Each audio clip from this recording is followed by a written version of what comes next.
So a core question that motivates my research program is why do hosts vary so much in their susceptibility to infection, their ability to mount an immune response against infection? And the approach that I tend to take is to hypothesize that a primary explanation for such heterogeneity among hosts in immune responsiveness is that there are big costs of mounting an immune response that can accompany the benefits that immunity brings.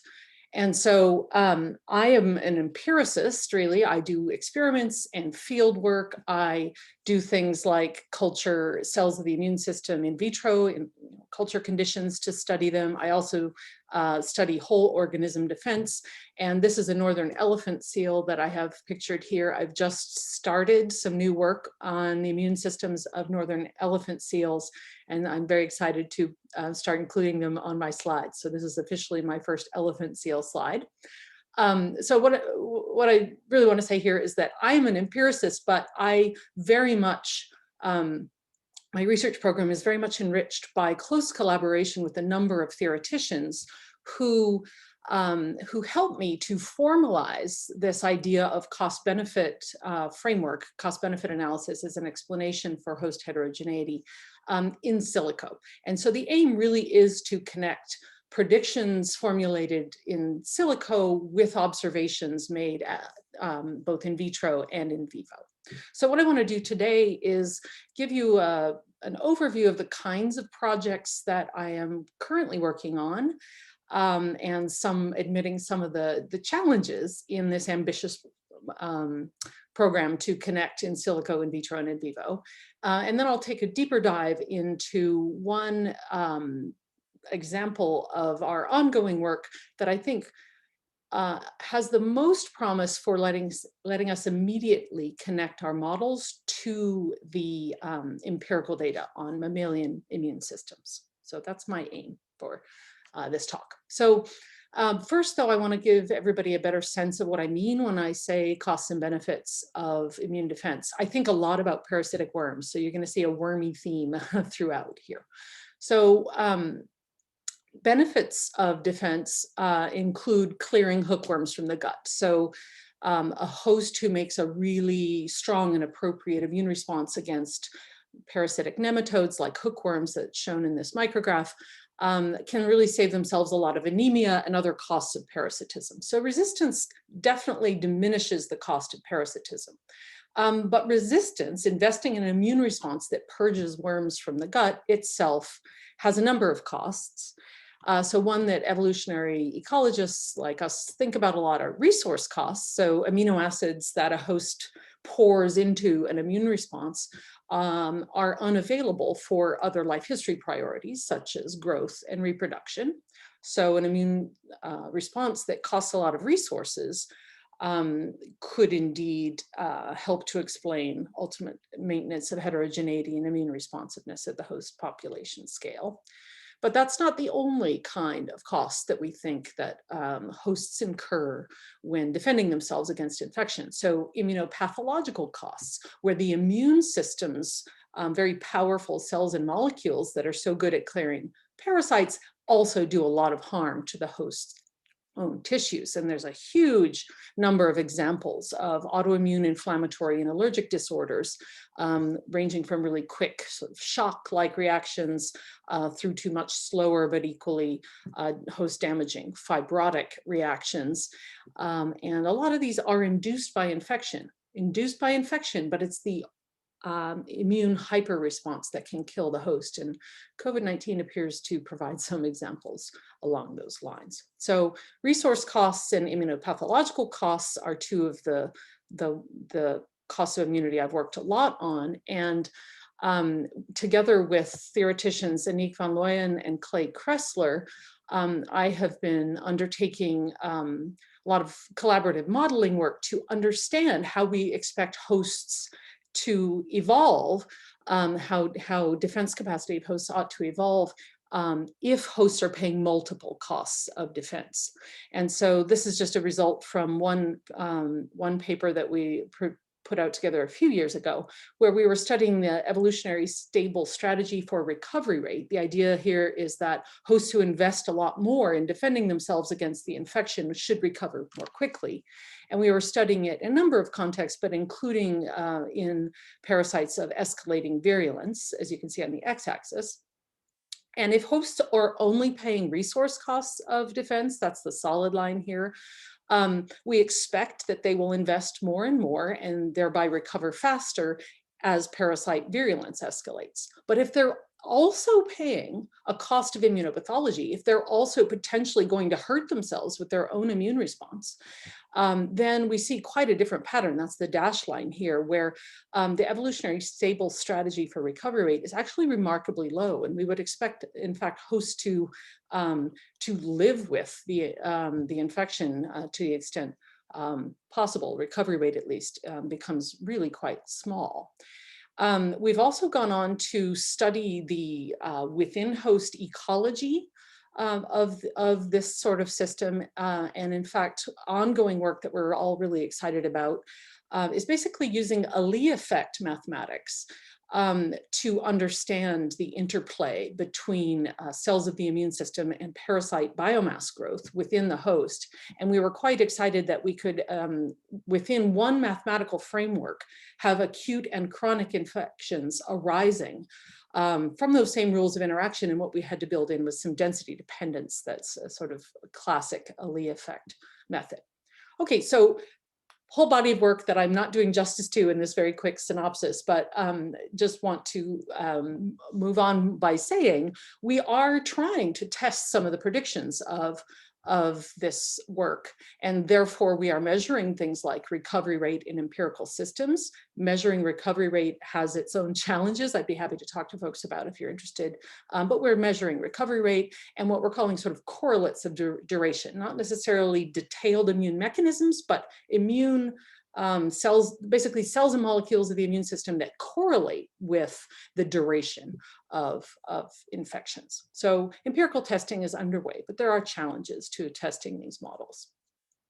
Another couple of wonderful theoreticians with whom I'm collaborating, and to which projects I will not do justice in this quick overview, are with Jess Metcalf and Roland Regos, both of whom are participating in this week's event.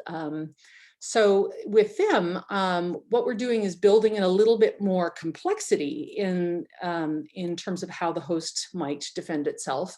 So in the case of these models, hosts are paying multiple costs of defense again, but now we're allowing for multiple, say, tiers of defense. And basically the overarching result is that this helps to explain further divergence among hosts in the induced response and thus susceptibility. So Jess, in her talk on Monday, I guess it was, talked a little bit about this work where we're modeling the optimal sensitivity and specificity of immune responses in light of the disease risks that hosts face, as well as their life history strategy. So that's been a wonderful series of projects. With Roland, we've been undertaking analysis of how the induced immune response and the subsequent duration of infection, again, inverse, I guess, of recovery rate remains of interest here, but how those co-vary with the inoculating dose. And so I'm just giving you, again, a very quick snapshot of the kind of thing we observe, but we have some immunological explanations for why intermediate inoculating dose might lead to the longest duration of infection. Okay, so these are all very exciting ongoing projects with these wonderful collaborators. Again, my role as the empiricist is to think about how we might test these predictions. And in these cases, we're again trying to measure recovery rate, but now we need to bring in some immune assays, such as measuring immune sensitivity and specificity, which again bring their own challenges. It sounds pretty straightforward, but we do have some challenges ahead of us to really test the predictions of these models. But the work is underway and it's very rewarding.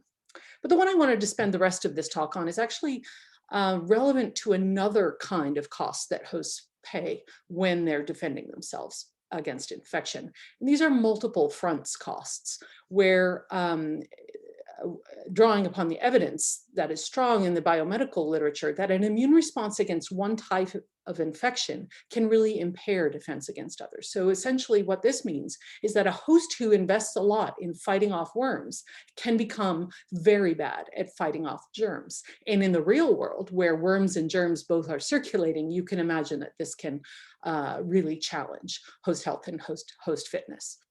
And so the reason I wanted to focus on this with you all today is that I think this example gives us a chance to build really empirically grounded, if you will, bottom-up mechanistic models of how the immune system is working, and to try to bridge explicitly from the measurable molecular and cellular immunology to an organismal understanding. So I'm going to try to show you why I argue that might be the case. So it turns out that T helper cells, in particular the subset of T helper cells that are induced during infection, really determines everything about the efficacy of that response. And so T helper cells get activated, and there is an antigen specificity piece, of course, to their activation. But what I'm about to tell you is independent of that specificity, which is, I think, really quite interesting. In any case, an activated T helper cell can differentiate along one of four main phenotypic pathways. If it is in the presence of certain cytokines, which are intercellular signaling molecules of the vertebrate immune system, certain cytokines will push it in the direction of a so-called T helper type 1 immune response. Don't worry too much about all these different acronyms and things. Key thing is to look at what's at the end of the arrows over here. A T helper 1 type immune response mobilizes phagocytes and is really good at clearing intracellular microparasites like malaria parasites, for example. Conversely, if those T helper cells end up in a different environment of cytokine signaling, they will become T helper type 2, and those are really good at promoting mucosal barrier defenses and defending against macroparasites, such as the parasitic worms that I've mentioned. So basically what is important here is that different subsets of T helper cells, different phenotypic differentiation pathways help hosts fight off very different kinds of pathogens, but also that these different populations of T helper cells have differential signaling pathways that are mutually inhibitory against each other. And so it's sort of encapsulated in this diagram with these little dashed loops, but I want to unpack that a little bit more. So first of all, there's positive feedback within T helper subsets, so that T helper cells, so this is abbreviated TH0 because it's a naive one, it hasn't committed to any of these phenotypes.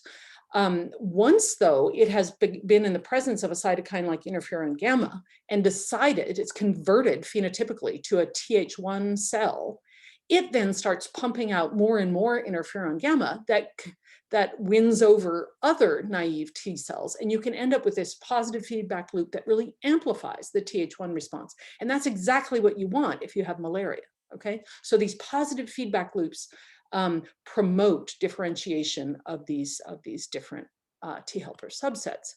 There's also negative feedback, though, as I mentioned briefly a moment ago, that an interferon gamma environment that starts that positive feedback loop makes lots and lots of TH1 cells, where at first there might have been only a couple.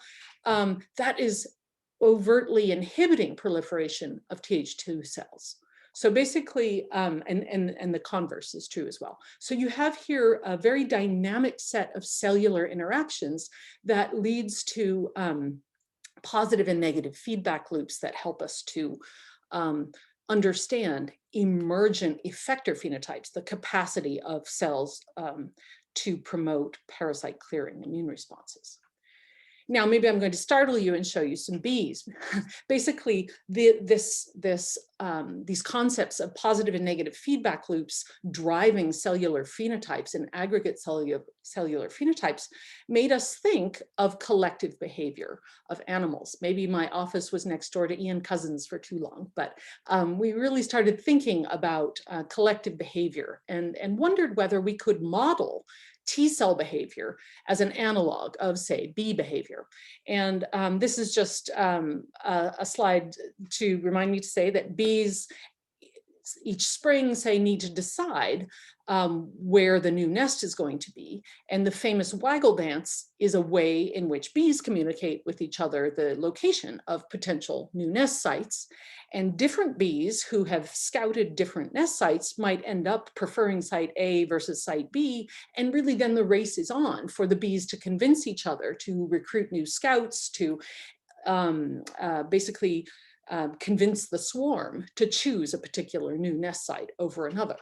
And folks have modeled that. You can certainly model the positive feedback loops of dancing bees and piping bees, because bees that like what they see in the dance make a little noise called piping.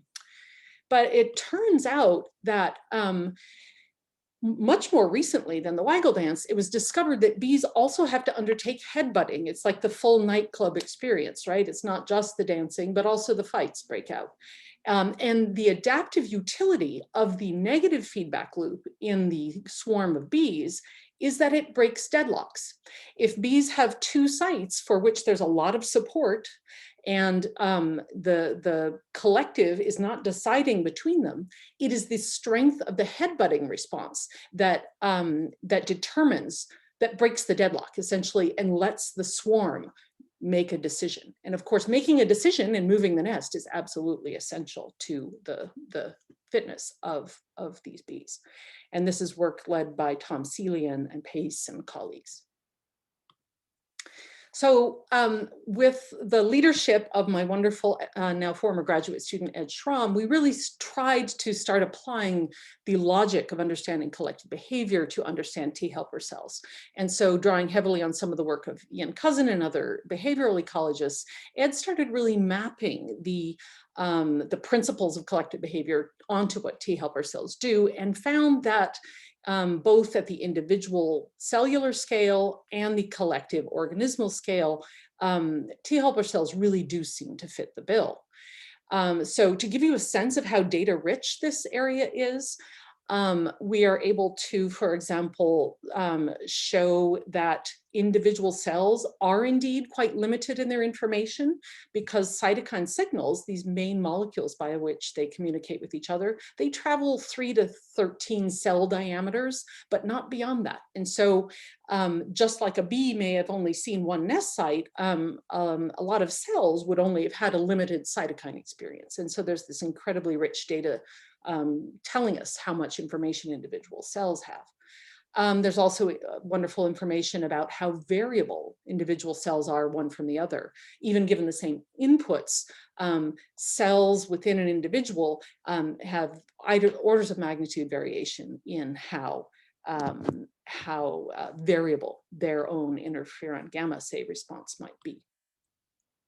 So Ed, together with his other advisor, Simon Levin, and we built a model of these swarms that draws very heavily on the work of that bee gang that I mentioned, with a lot of the positive and negative feedback loops, except now it's specified in terms of the immune system.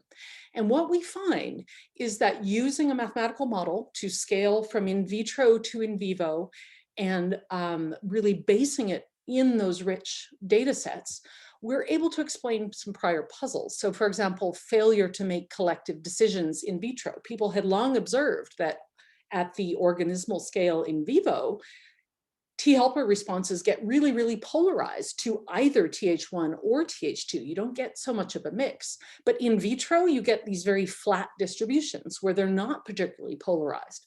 And why?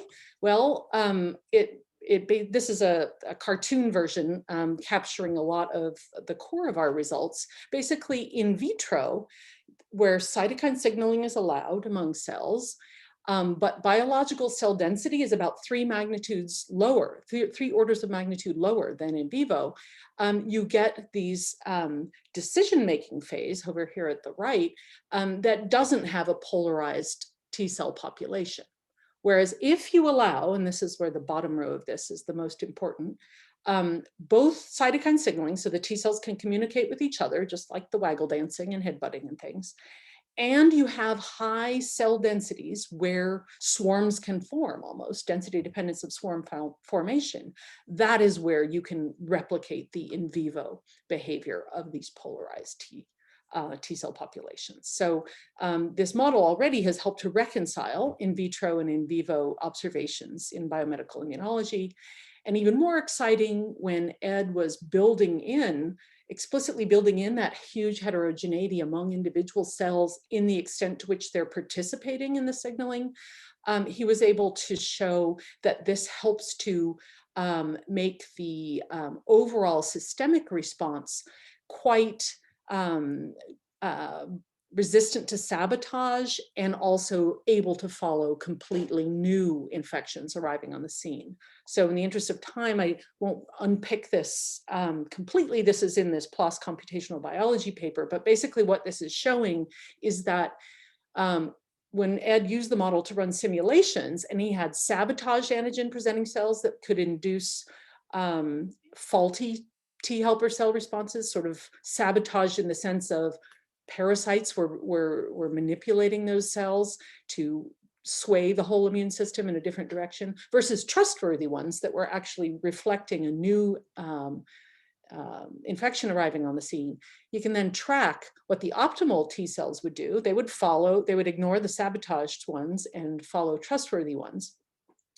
And long story short, with increasing heterogeneity among the individual T cells listening to those antigen presenting cells, was the system able to ignore the sabotage and yet follow a true change in environment. So it really, at the organismal scale, seems to generate predictions that swarm intelligence is very important for an optimal immune response. So I realize I'm low on time, so just to wrap up, it may very well be that an immune system can do these classic wonderful things that we think immune systems can do, like rapid amplification to keep up with the growth of parasites, and then tailoring to promote the right mechanism to kill parasites, and that's really where this different T helper subsets come in, may very well need swarm intelligence. And so because we can map the model so closely onto cellular and molecular measurable immunology, we're really excited about the way in which this might allow us an iterative in silico, in vitro, in vivo process. And it's still underway. Ed is now at the National Institutes of Health as a postdoc, where he's got really amazing machines to measure these T cell phenotypes in vivo even. And ultimately, we want to, of course, return to that cost-benefit analysis to understand immune heterogeneity among hosts. Okay, and with that, I thank you very much again, and I'll look forward to questions and discussion. Thanks. Okay.